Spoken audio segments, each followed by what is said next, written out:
Shalom. Puji Tuhan. Selamat Natal, sebab masih hangat Natalnya. Dan selamat tahun baru di tahun 2020 ini. Wajah-wajah yang senang, yang bersuka cita, sebab inilah bukti kita anak Tuhan. Amin. Hanya anak Tuhan yang akan mampu mengarungi dunia ini, apalagi tahun 2020, kalau banding dengan manusia-manusia lainnya. Kenapa hanya anak Tuhan? Sebab di dalamnya ada Tuhan. Bapak Ibu, tahun 2020 ini diawali dengan sesuatu yang bagi orang lain tidak baik, tapi bagi orang lain baik. Banjir, ya kan? Di mana-mana Indonesia, kota-kota besar dihantam dengan banjir. Ini pertanda berarti tahun 2020 pergumulan tidak berhenti, tapi bertambah. Nah, setiap anak Tuhan punya keyakinan pergumulan boleh datang, tapi saya kuat karena ada Tuhan. Ya, terima kasih buat gembala sidang dan pengurus-pengurus gereja, khususnya untuk ibadah ketiga ini. Terima kasih banyak buat kepercayaannya.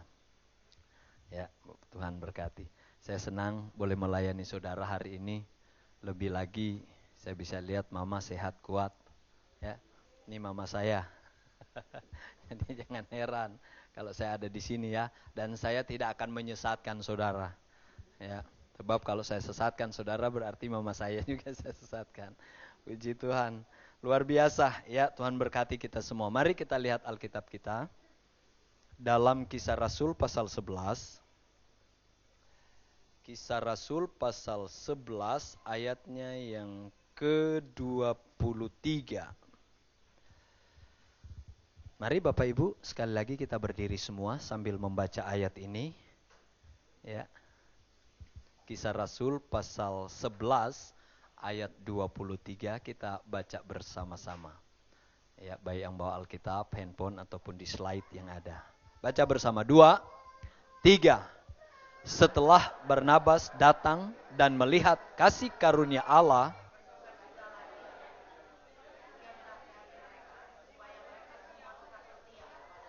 puji Tuhan. Terima kasih, silakan duduk, saya baca sekali lagi.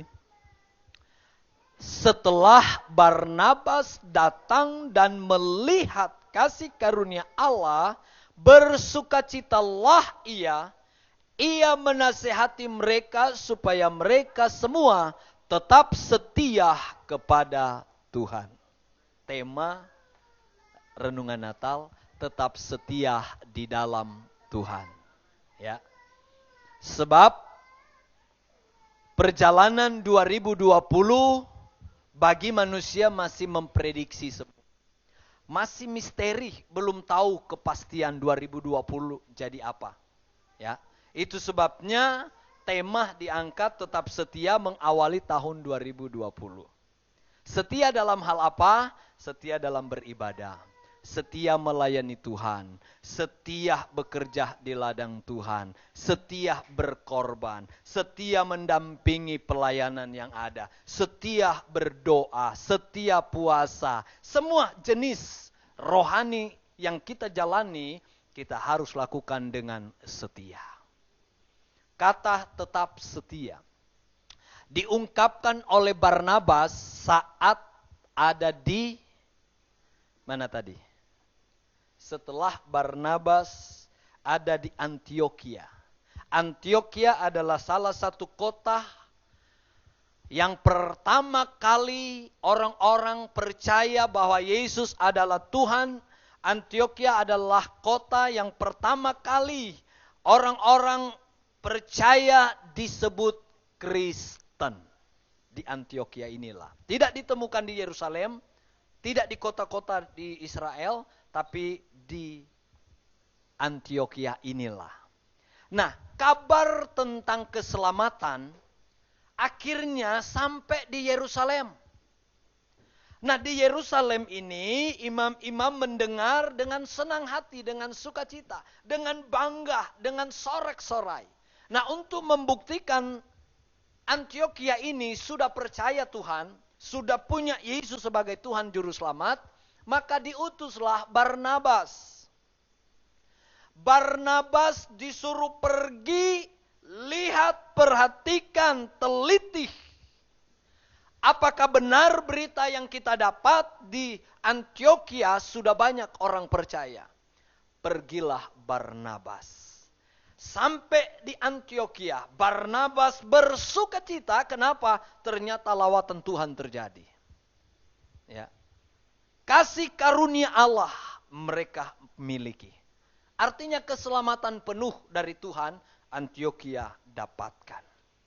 Itu sebabnya Barnabas dengan sukacita yang ada, dia berkata, tetap setia di dalam Tuhan. Kenapa tetap setia di dalam Tuhan? Karena perjalanan iman tidak seenak yang dibayangkan.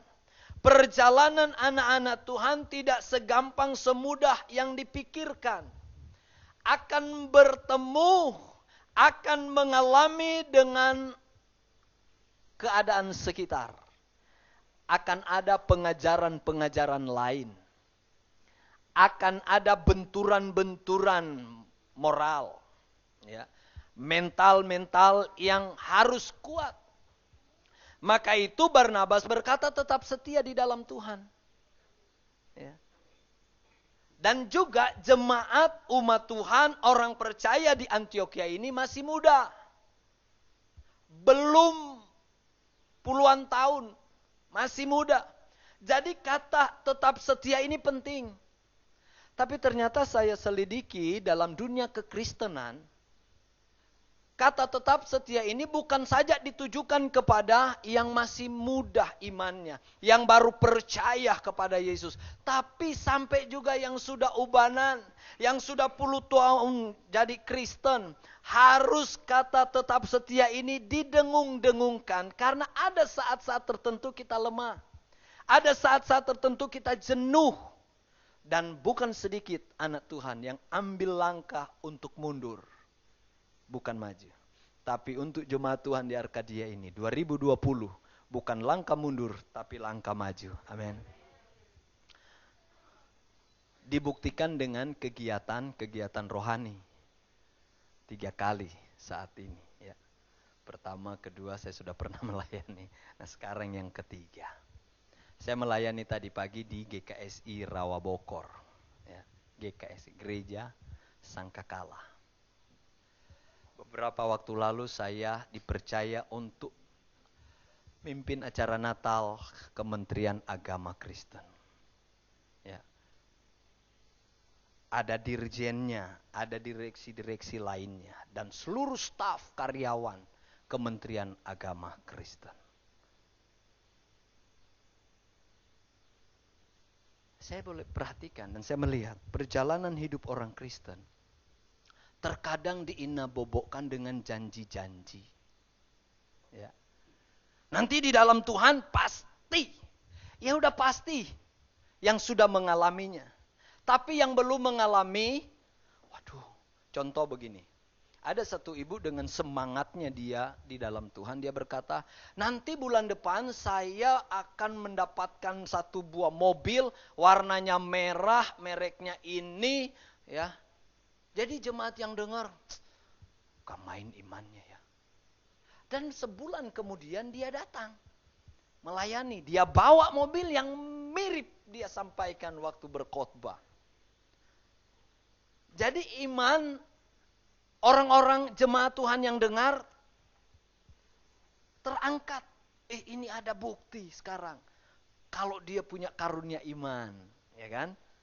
Tapi beberapa tahun kemudian datang satu jemaat dan berkata, kok saya gak bisa seperti kemarin itu ibu itu ya? Saya bilang imannya beda. Kalau iman ibu itu tulus. Kalau kamu, karena jemaat sendiri, kalau kamu, iman kamu kadang iman tulus, tapi kadang bulus. Ya. Jadi nggak dapat apa-apa.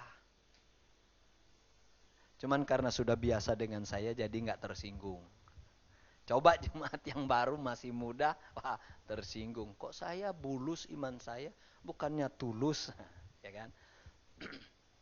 Ternyata banyak yang diinabobokkan dengan janji-janji dan melihat orang yang lain, kok cepat ya, saya mau coba beriman. Dia tidak tahu proses iman itu untuk membuktikan iman sejati ada, harus diproses. Ini sudah malasnya nggak karuan, pelitnya nggak karuan, pokoknya semua kurang, ya, kurang setia, banyak hal yang kurang. Dia nuntut imannya sama dengan ibu yang berkhotbah itu. Cuman memang juga, pas saya telusuri, Bu, saya juga pengen kayak ibu loh, kalau beriman terjadi. Kok bisa ya dalam waktu sebulan, mobil warna merah mereknya ini langsung ada. Oh, dia bilang, oh, entah dia lupa khotbah kemarin, ya kan?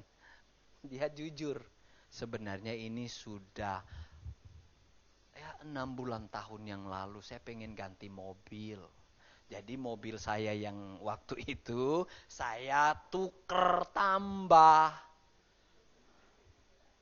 Saya bilang, Bu, besok-besok kalau khotbah di tempat saya jangan bohongin jemaat. Karena jemaat mau beriman kayak ibu nggak jadi-jadi sampai sekarang, bahkan kami gembala yang salah. Ya. Kalau ibu sudah proses, tinggal tambah dikit ngomong. Ini saya punya iman bulan depan. Ternyata memang bulan depan itu sudah janjian dengan dealer. Ya.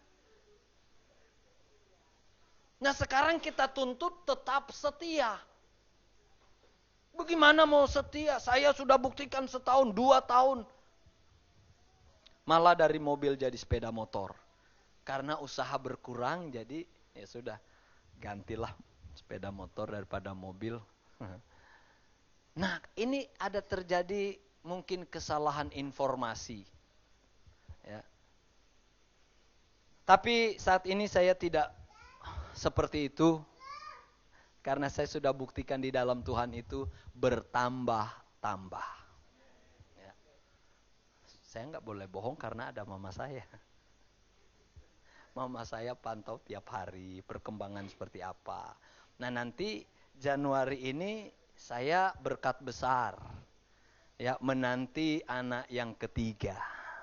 Januari. Oh saya beriman Januari punya anak. Sudah tahu memang punya anak nanti.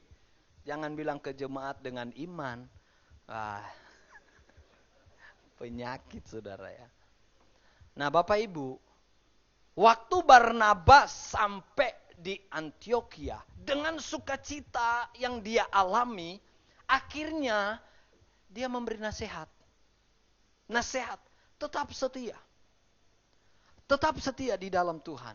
Nah kalau begitu, Barnabas ini siapa? Kok bisa memberi nasihat? Barnabas ini seperti apa? Kok bisa memberi nasihat? Kita lihat ayat 24. Ayat 24, karena Barnabas adalah orang baik, penuh dengan Roh Kudus dan iman. Sejumlah orang dibawa kepada Tuhan. Sudah berbuah, sudah bawa jiwa buat Tuhan. Dan dia disebut orang baik. Pantas bisa nasihatin orang. Karena dia punya dasarnya baik, pikirannya baik, perkataannya baik, perbuatannya baik. Jadi orang kalau lihat Barnabas, coba lihat kiri kanan, orang baik bukan? Ya pasti orang baik lah, amin. Penuh dengan roh, luar biasa Barnabas. Penuh dengan roh. Jadi ini orang ini gak main-main, dia punya kualitas. Sekaya apapun kita, sepinter apapun, Satu waktu akan berkurang semua itu. Dan mempengaruhi mental. Tadinya pinter, bisa hafal seluruh bintang-bintang. Seperti ada satu pendeta, dia mau bangun anak sekolah minggu. Dia kasih pertanyaan, "Nak, anak-anak sekolah minggu yang baik, Om mau kasih pertanyaan. Siapa yang bisa jawab, dapat hadiah handphone." Anak-anak senang dong handphone, ya kan?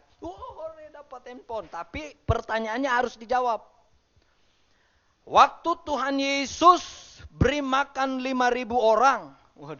Waktu Tuhan Yesus beri makan 5.000 orang. Kasih makan apa? Nah, karena anak sekolah minggu belum mungkin dengar cerita itu, jadi bengang-bengong yang lain. Tapi ada satu anak, penasaran dia. Dia ingat, kayaknya udah pernah. Dia ingat terus. Karena tugas Roh Kudus mengingatkan kan. Kalau yang sudah ada, itu pasti diingatkan. Kalau yang belum ada, ya nggak diingatkan. Tapi sudah ada. Akhirnya anak ini bilang, "Pak Pendeta, dikasih makan berapa? 2 ekor ikan dan 5 ketul roti." Waduh, pendetanya bilang, "Ya, handphone harus dikasih." Iya, harus dikasih. Dia bisa jawab. Masa pendeta mau bohong? Dia kasih. Nih, ya. Tapi dalam hati, ntar pulang di rumah istri tanya, "Mana handphonemu?" Waduh, ya kan? Sudah dikasih hadiah. Nah, untuk kembalikan handphone itu, pendeta ini bilang, "Nah, kasih pertanyaan ke Om Pendeta, nanti Om Pendeta jawab, dan hadiahnya sama ya, handphone." Anak ini mikir-mikir, lah, kan sudah dikasih hadiah. Tapi karena memang anak sekolah minggu yang taat dan setia, dia bilang begini, "Boleh Pak Pendeta, biar Pak Pendeta ambil lagi handphone ini. Coba sebutkan nama-nama 5.000 orang tadi."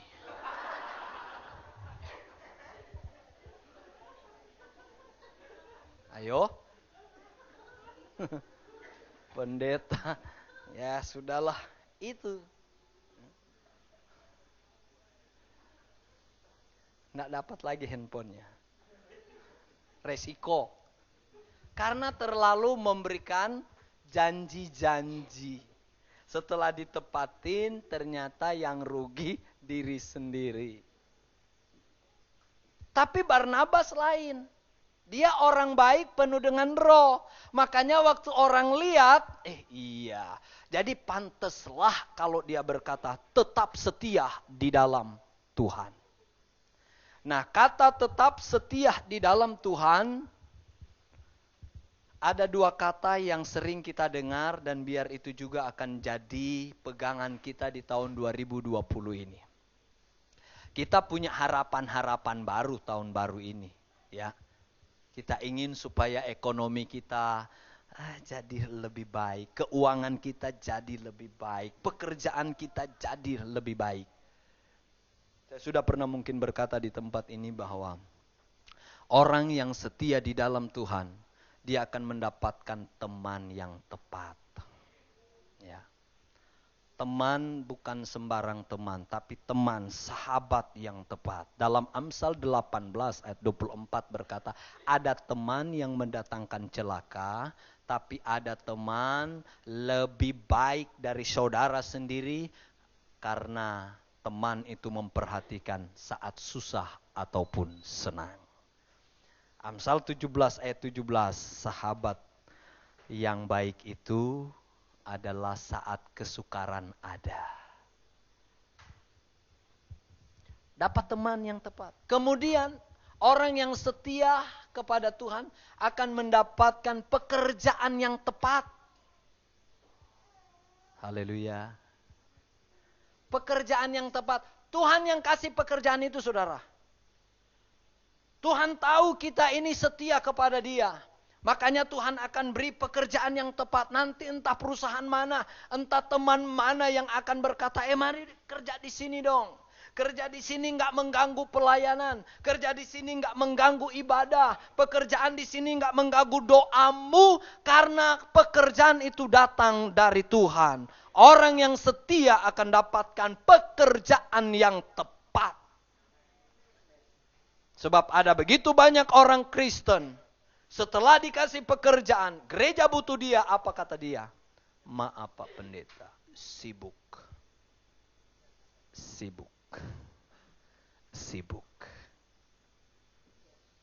Apakah Tuhan salah? Kok kasih pekerjaan jemaat, kasih pekerjaan anak Tuhan, kok harus jawab sibuk? Ada doa Pak di gereja karena kita mau adakan KKR atau mau adakan pelayanan misi keluar. Aduh Pak, maaf. Ini sudah 6 bulan lalu kita punya jadwal untuk ke puncak umpamanya. Nggak ada waktu untuk Tuhan. Abraham diuji oleh Allah karena Abraham menerima janji Tuhan. Dapat anaknya Ishak. Tapi tidak lama kemudian Tuhan bilang, Abraham, ambil anakmu itu persembahkan untuk aku. Apakah Abraham bilang enggak? Jangan. Ini anak sudah lama pergumulan gua. Ini anak enggak main-main. Masa tua aku dapat dia. Abraham tidak bilang begitu. Abraham nurut aja. Pergi ke salah satu tempat, dia bawa. Waktu mau disembelih, malaikat Tuhan berkata, jangan kau apa-apakan dia. Karena sekarang aku tahu, kau takut akan Allah. Maksudnya apa Bapak Ibu? Abraham mau diberkati model apapun, Tuhan tetap prioritas bagi Abraham. Terkadang kita diuji dengan berkat. Kemarin kita berdoa supaya diberkati. Sekarang Tuhan kasih berkat itu. Dan akhirnya Tuhan berkata, beri untuk pelayanan. Tunggu dulu. Kayaknya belum waktunya. Tuhan mau uji setelah kita diberkati, apakah yang kita sayang itu, yang kita kasih itu, yang kita punya itu, mau menggeser cinta kita kepada Tuhan atau tidak. Ya, amin. Kalau menggeser cinta kita kepada Tuhan, maka berkat yang lebih besar lagi, mungkin masih lama kita dapat. Karena Tuhan uji di berkat yang ada. Sebab banyak orang, cinta Tuhannya itu luar biasa. Ku tetap setia. Karena lagi menanti berkat yang dijanjikan Tuhan. Oke, didapat. Sekarang Tuhan mau uji. Apakah berkat ini akan menggeser, akan mengalihkan, akan mengurangi cinta kita kepada Tuhan. Tapi di sini tidak akan berkurang cinta kepada Tuhan. Amin. Kita punya iman sama dengan Abraham. Tuhan yang memberi, pasti Tuhan juga yang tahu segala-galanya. Nah, Barnabas ini mengalami hal yang luar biasa setelah dia dipulihkan, direstorasi oleh Tuhan. Dia bawa jiwa. Makanya orang, ya Barnabas. Waktu dapat nasihat juga tetap setia. Yes, kata orang Antioquia. Yes, Barnabas. Nah, untuk itu ada 2 kata yang ingin saya bagikan buat kita. Yang pertama, untuk tetap setia harus komitmen. Komitmen adalah keputusan hati, janji yang terpatri di dalam hati walaupun keadaannya tidak baik. Kira-kira bisa ditangkap? Komitmen adalah keputusan hati. Janji yang terpatri di dalam hati walaupun keadaan tidak baik. Jangan nanti lagi mood. Oh ya Pak Pendeta, saya lagi mood. Gimana? Mau lompat seperti apa? Saya lompat ini. Karena lagi mood. Tapi kalau lagi keadaan tidak baik. Aduh Pak Pendeta. Gimana ya? Soalnya saya karena lagi tidak baik. Nah, kalau Alkitab berkata tetap setia di dalam Tuhan, maka kita kedepankan komitmen itu. Walaupun keadaan tidak baik. Banjir begini, waduh pelayanan banjir. Tapi kalau kita seperti Barnabas, mendapatkan teman yang tepat, mendapatkan pekerjaan yang tepat, saya rasa banjir bukanlah halangan. Halo? Iyalah. Banjir itu hanya tantangan saja. Tetap aku komitmen dengan Tuhan. Ku tetap setia. Haleluya. Walaupun keuangan kurang baik. Duh, gereja kita butuh apa ya? Kalau beli beras lumayan. Bayar listrik lumayan. Aduh, kalau gereja butuh terus saya. Ya, sepertinya keadaan keuangan tidak baik. Tapi mari kita berani, iman kita harus memang punya keberanian. Lakukan. Selagi kita bisa lakukan. Sebab Tuhan akan buat jauh lebih baik. Jauh lebih bisa dari yang kita lakukan. Ya. Komitmen. Haleluya. Mau komitmen dengan Tuhan? Komitmen pelayanan. Komitmen di Arkadia. Haleluya. Komitmen memang harus. Tetap setia di Arkadia. Haleluya. Komit. Ya Tuhan, pokoknya saya apapun mau terjadi, Arkadia is the best. Baik tinggalnya di rumah maupun di gereja. Arkadia is the best. Amin. Komit. Jangan sampai cuman dipengaruhi omongan orang ataupun di pekerjaan dapat omongan orang yang sebenarnya tidak, tapi karena di sini selalu nonton Carlota, ya kan? Ada kan film itu yang Carlota itu omong sana, omong sini, ngintip sana, ngintip sini. Kita dengar saja. Tapi langsung kita bawa di dalam doa. Tuhan, yang aku dengar tadi tidak akan mempengaruhi komitmenku dengan Tuhan. Haleluya, Bapak-bapak. Haleluya, Bapak-bapak. Komit dengan Tuhan. Yang kedua, konsisten. Konsisten artinya tidak mudah berubah. Terus menerus. Sudah berjanji akan ditepati. Kalau aku minta Tuhan berkati saya kuat sehat, aku mau setia. Wah, dia konsisten. 2020 apapun mau terjadi, tetap konsisten bahwa aku tetap setia. Jangan sampai kita kibulin Tuhan. Tuhan, pokoknya Tuhan kalau aku kuat, aku sehat, aku sembuh, kemanapun, dimanapun, Maha hadir maksudnya. Dia ada. Baru gerimis dicari mana? Yang teman ini mana? Katanya gerimis Pak. Nah itu udah gak konsisten. Dia yang berjanji, dia yang mengingkari. Manusia ya. Tapi kalau nyanyi, ku mau di sana. Artinya dia mau melayani di mana-mana. Setelah gerimis menerpa, ku tidak di mana-mana. Aduh lagi pilek Pak.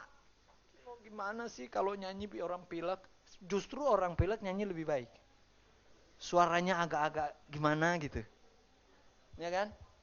Apalagi kalau dibagi suara. Aduh. Kayak di tempat saya. Tanpa dibagi suara, sudah terbagi-bagi. Sampai musik bingung cari nadanya di mana ini. Kebanyakan nada minor. Ya, tapi di sini nada mayor semua dasarnya. Haleluya ya. WL. Api-api. Saya juga langsung api-api karena ku mau di sana. Konsisten. Gimana multimedia? Oh, saya punya keahlian multimedia. Konsisten. Jangan baru dengar. Kamu terus di situ, kamu terus. Pak Pendeta, saya nggak enak soalnya saya terus. Udahlah, apa kata orang, kalau memang dipercayakan, konsisten. Haleluya. Ya, kalau memang mau ngomongin orang ya kita juga asalah kemampuan kita supaya kita juga diberi kesempatan. Apa saja kita ada di sana. Tetap setia di dalam Tuhan. Mungkin akan dipengaruhi dengan ekonomi. Enggak stabil. Usaha enggak stabil. Tapi yakin saja, memang ada saat-saatnya perjalanan kita itu turun, naik. Ada saat-saatnya. Tapi yakin Tuhan beserta dengan kita. Perjalanan tahun 2020. Jangan ada mungkin perasaan kecewa. Apalagi putus asa. Yakin kita tetap setia karena Allah jauh lebih setia di dalam kita. Hari-hari kita itu kan bersama Tuhan. Apalagi lagu ekstrim kita gereja ya. Setiap langkahku diatur oleh Tuhan. Masa salah langkah? Nggak mungkin kan? Sudah mau ke gereja langkah ini? Balik lagi. Padahal dia komitmen dan konsisten. Setiap langkahku diatur oleh Tuhan. Saya yakin langkah-langkah orang percaya diatur oleh Tuhan untuk menuju bahagia. Makanya jangan rubah langkah. Merubah langkah berarti merubah kesetiaan. Haleluya. Amin. Jadi dua hal ini, Bapak Ibu, komitmen, konsisten. Kalau dua hal ini yang kita miliki untuk tetap setia, kan Tuhan sudah berkati kita tahun kemarin. Masa tahun 2020 Tuhan gak berkati? Sudah komitmen, sudah konsisten, pasti jauh lebih besar. Dan banyakkan orang Kristen itu, anak Tuhan, sudah berbangga dengan berkat yang didapat sekarang. Padahal Tuhan berpikir begini dan berkata, berkat yang sekarang itu sebenarnya baru awal. Kalau kayak lagu itu baru intro. Berkat yang kita terima sekarang. Saya alami. Ini ada mama yang menyaksikan perjalanan pelayanan saya. Datang dengan satu kantong. Di mana-mana Tuhan panggil aku ada. Ya kan? Tapi puji Tuhan sampai sekarang Tuhan tepati janjinya. Makanya kalau sekarang kita sudah diberkati mungkin Fortuner ya, mungkin. Kita punya niat hati, jangankan Fortuner, Tuhan bilang. Lebih dari itu, karena kita mau pakai juga buat pelayanan. Jangan berbangga dulu dengan berkat yang ada. Tuhan sedang sediakan berkat yang jauh lebih besar, jauh lebih indah. Ingat, seperti kita nyanyi lagu. Ya, nyanyi lagu. Baru intro, sudah bagus, sudah enak. Apalagi bait 1, bait 2. Datang di ref, kagak mau berhenti kita nyanyinya. Berkat Tuhan seperti itu. Kadang Tuhan kasih dulu. Kita sudah, haleluya, puji Tuhan. Padahal Tuhan bilang, itu baru kecil. Masih ada jauh lebih besar yang aku mau beri. Itu sebabnya komitmen dan konsisten. Tetap setia di dalam Tuhan. Haleluya. Ada lagu, ku tetap cinta, ku tetap setia. Ayo jemaat Tuhan kita berdiri untuk main musik. Yang tahu lagunya nyanyi ya, saya agak-agak kurang hafal ini. Kalau hafal ayat, ya.